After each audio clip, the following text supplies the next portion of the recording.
Hi, this is my third video for N4 Niagara N4 design. This is another site in London. Front page, just giving some information on temperatures, the VT valve, the riser pressures, the set point for the boilers, weather again, and the temperatures of the buffer tank. And I've got some more tabs here that the engineers can click on, and then once they've commissioned they can delete all these if they so wish. All they would need to do is click up here on the graphic, and then they can just highlight all them and then press delete.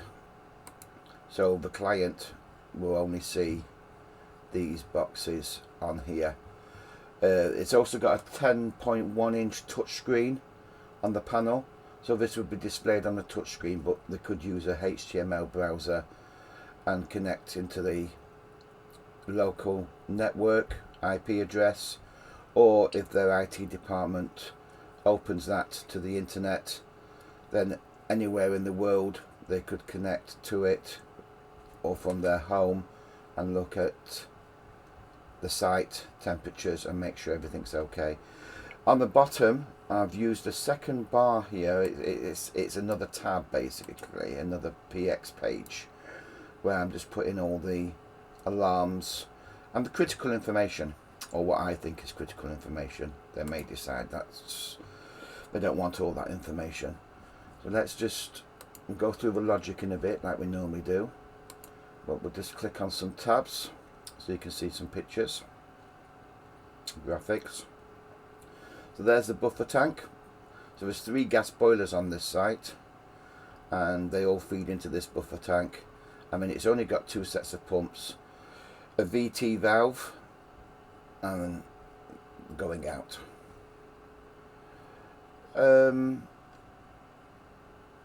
We go to the meters, standard meters. These have got pop-ups, so anything where I've put a symbol at the side is a pop-up, and that will give the meter display over the period that you can select up at the top.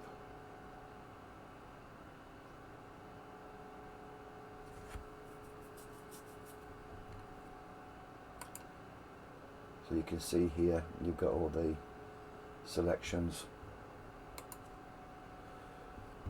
Go back to home. We'll start with gas boilers. So these are the 3 gas boilers.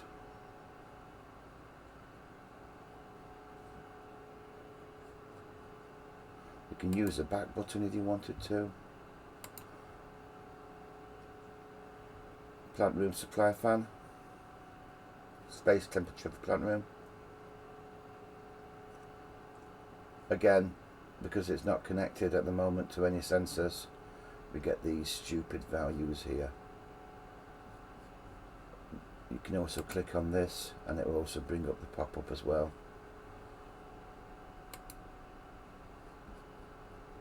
Home again.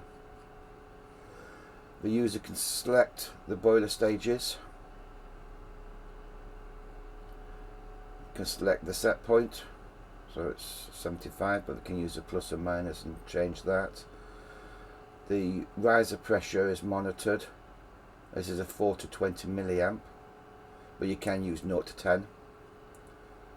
And they're wanting to maintain 50 kPa pressure on both risers, but again this can be adjusted. The VT valve, a variable temperature valve, can be adjusted. Weather, you've seen that before. Well, there's the weather. And monitoring. I've just done a page there where we're just monitoring all the stuff, including the 2 water tanks. Temperatures in the amber tanks, high and low level. Anything that highlights you can click on and it will bring a pop-up box.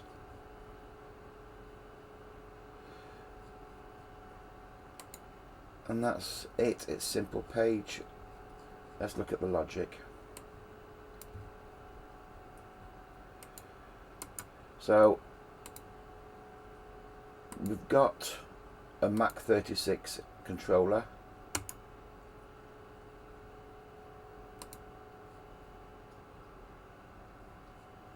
So these are the points that's physically on the Mach 36 controller.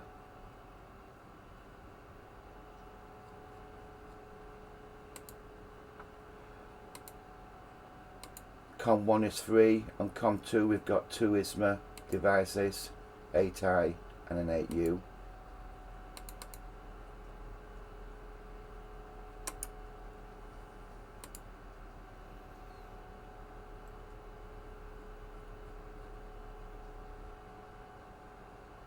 So those are the 8 inputs there.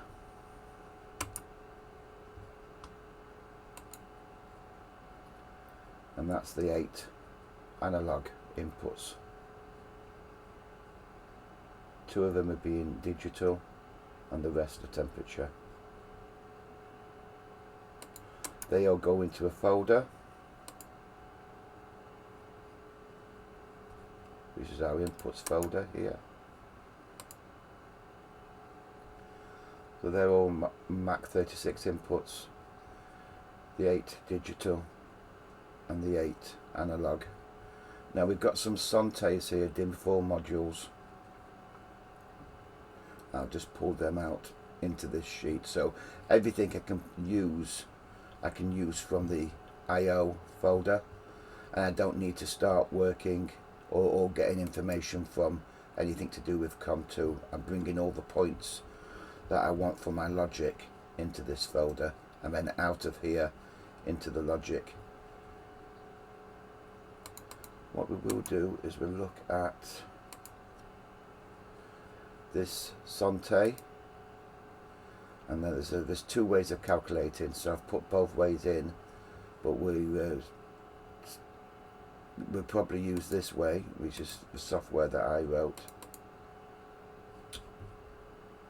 Let me go back again and let me open that up in a wire sheet. So these are your different voltages, and then each one goes into its own little folder and gives an output. So you have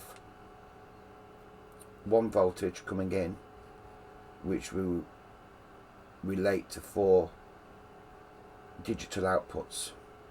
So it's a way of saving I/O really, inputs and outputs. So 1 universal to 4 digital outputs. We look into this folder. It's just a simple calculation. Greater than, less than. Subtract and an add. Now another way of doing it, let's go back out of that, is here. This is a 6-channel one, so this is 1 input, universal input, to give us 6 channels out. So we're going into a reset block there, 0 to 10, because this is a 0 to 10 volt input, and giving us a 0 to 255 output, into a numeric to bits demux block, and there's a channel delay here, 3 seconds on delay, 5 seconds off delay, and then you've got your channel outputs. Simple enough. Date and time, so all I'm doing here is splitting the system time, the current time of the system, and I'm splitting it to time, date, month, year, and minutes and hours. So on my graphic, what I'll show is the time there, and I'll show the date. Instead of one long time and date, I'm separating them. This is what I would use for reporting if need be, or calculation for every 30 minutes. This is not being used on this, but I've still left the logic in there. Frost protection. First stage, second and third stage frost. Per top here it basically tells you what each stage does. It's just T-stats, control variable in there, the temperature, the set point, and the differential. Now that 2 degrees is actually 1 degree either side. So we've got a set point of 10 there. So it's either 9 or 11 that affects this output here, true or false. The VT heating valve, variable temperature heating valve. So we're using a PI loop, and we've got our control variable, which is our flow temperature, and then we've got our set point, which is 42. So because this is minus 3276 because there's no sensor attached, you can see it's wanting 100%. If we actually change that and we emergency override it, and we put it down to, or put it up to 49 for example, you can see that starting to drop. Now the further you get away from set point, the faster that will drop. So if I put that to 59,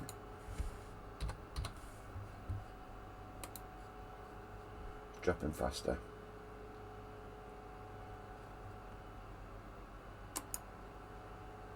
Naturally, temperature in the real world wouldn't rise and fall that high.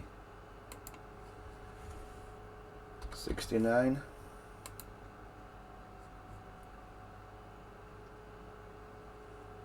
And it's slowly closing the valve.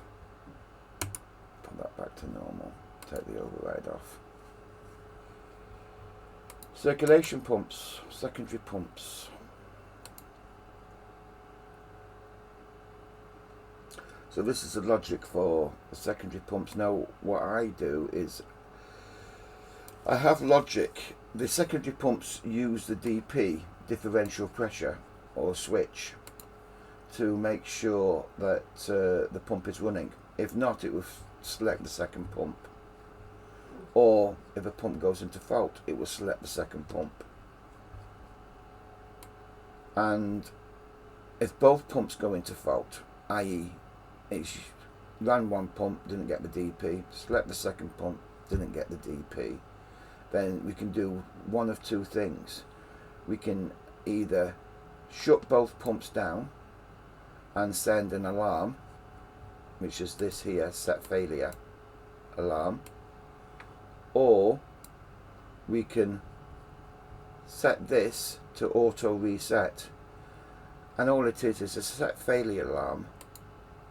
Once it's set there, we'll reset the system and restart it again, giving it a second check. But we can also set this to manual reset, so that after the second pump has failed, the system shuts down, and then they manual reset it with the reset button on the graphic. So there's two options there that I've got in my logic, and I use this standard logic for most of my pumps. We've got the run hours, and that just gives out information, maintenance information. In this particular case, after 1,000 hours of running, it will say that maintenance is required, and after 1,100 hours alarms of running, it will give out maintenance exceeded. Safety.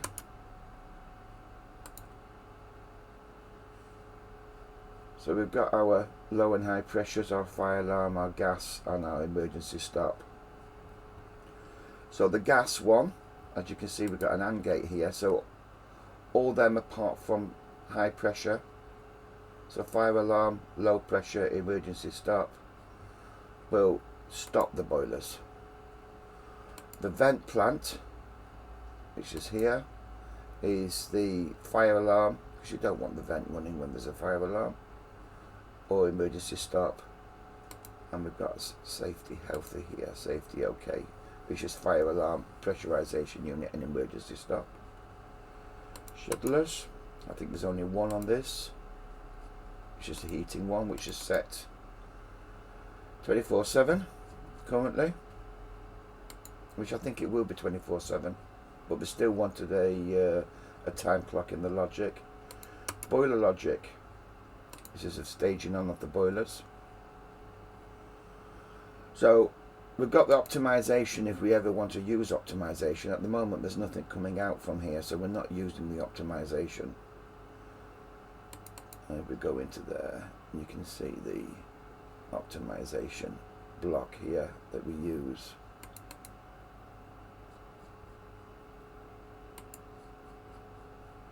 And the main start stop.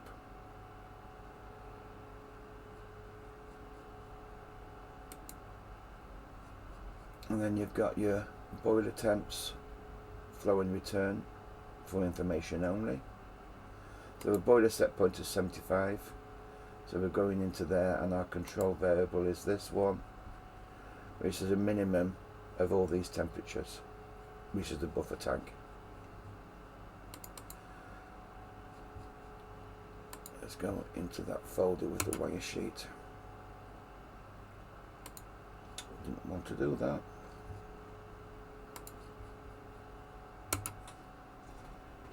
Wire sheet. PI loop, the set point and the control variable. Now what this little bit of circuit does is, once we've actually got over the set point, it changes the proportional and the integral to higher values, so it quickly goes down, so we're not running on too much with the gas boilers. And boiler rotation time 7 days, the lead bank boiler. If we go back, this goes into another folder.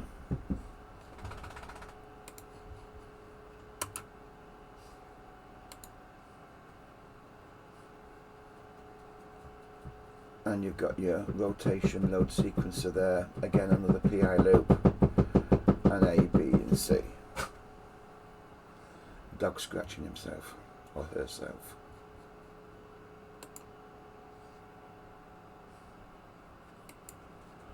Supply fan logic.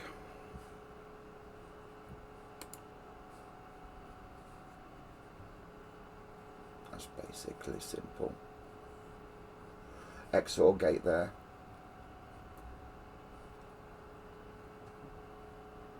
So it's like an OR but in reverse, the XOR gate. If you want further information on how different logic blocks work, let me know in the comment section and I can go through them in more detail.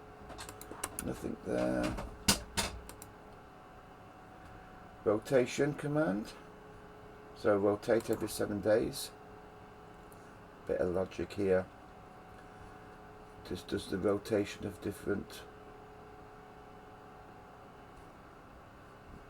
boilers. It's a standard block that I put in for rotation. Meters, again it's a pulse meter. You've seen this on previous videos. Sliding window to command, and of course you've got the meter readings depending on the period. That's going to be the same for that. That's going to be the same for that. Weather you know about. You've seen the weather before. So in the files folder, I've got documents here.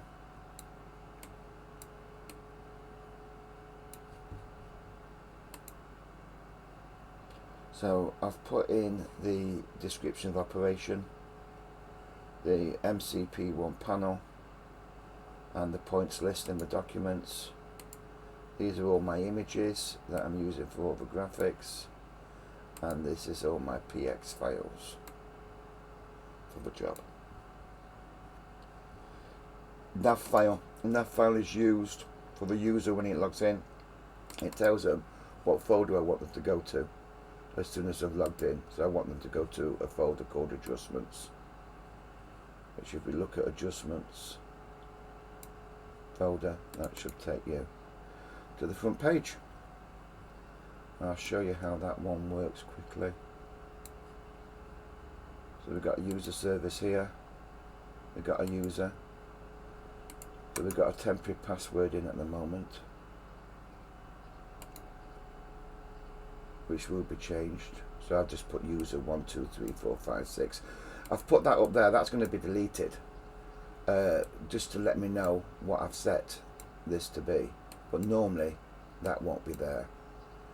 So once I've commissioned it and they've changed the password, I will remove that or leave it, because the password's not going to be user 1 2 3 4 5 6. So there's your nav file. So it's basically directing the user, once the user's logged in, to go to the nav file, which tells it what page to load. And then we've got handouts if you're using a mobile app or a mobile browser. It will go to exactly the same nav file. And I've made at the moment the roles for this admin and user. I don't think there's only going to be one person using this, and it's going to be an admin anyway, but I could change it so it's got user rights. And you can also have different roles in here. The role service is just an admin role at the moment, but I could make a user role, so let's just make a user role.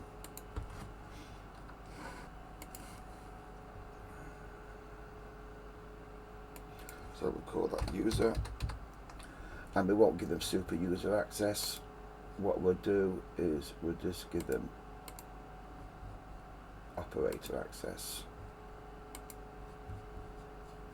And then what I can do is I can change that to there, take out that, and save. And now they're not an admin, but I'll put them back. Save that.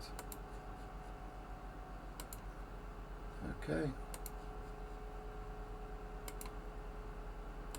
Alarm service.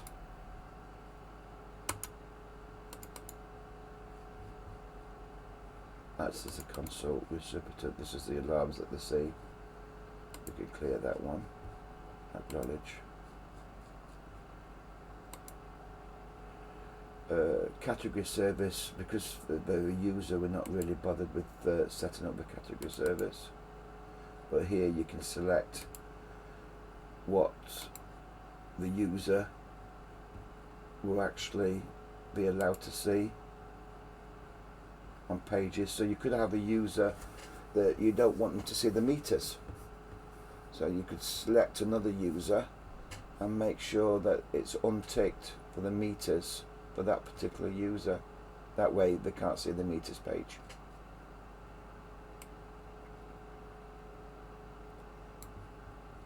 With this particular system, it has a 10-inch, like I said, screen, and you can make it so that the system can automatically log in, so you haven't got to put a username and password in.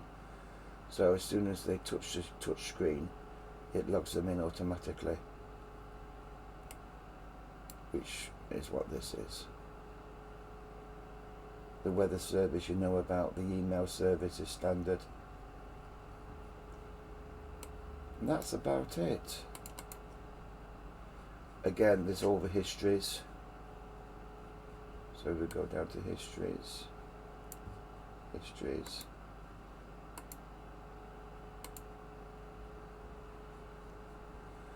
There's all your histories. And you can see how many there is by going to the history service. 88 histories. And then if you click into one of these, you can see that I'm doing 30 minutes and I'm doing 10,000, and then it will roll over. 10,000 points every 30 minutes. Not 10,000 points every 30 minutes, recording every 30 minutes for a limit of 10,000.